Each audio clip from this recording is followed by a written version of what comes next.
When you're planning a course, Kari, what do you need to consider?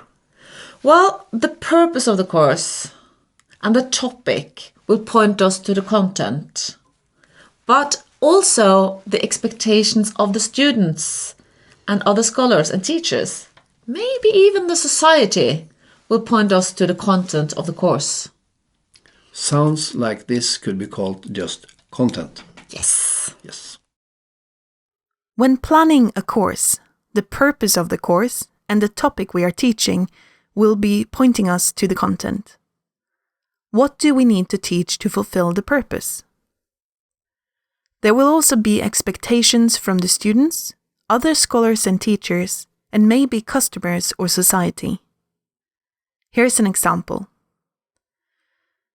When enrolling into a mathematics course, you would expect to learn about rules and formulas and have exercises to do. You'd probably expect to have some true or false answers.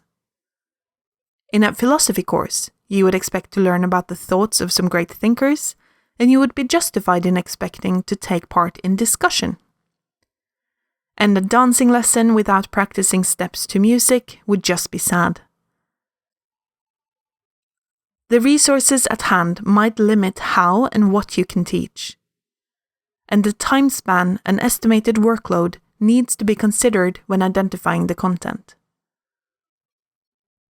When planning for an online course, estimating workload for the students can be the most difficult thing to get right. Why? In a traditional brick-and-mortar setting, we have the classes or lessons and the homework or recommended reading. We know or can easily find out how fast our target student reads. And we know how long a class or a lesson is. Online courses tend to, and should, also facilitate communication. But since most of it is written, and because there is no natural end to a conversation, no school bell ringing, the discussions can go on forever, creating an encyclopedia of opinions, questions, answers, and links to more and more resources.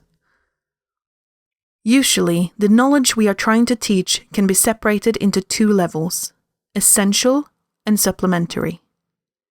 Maybe even three levels: essential, supplementary, and specialized.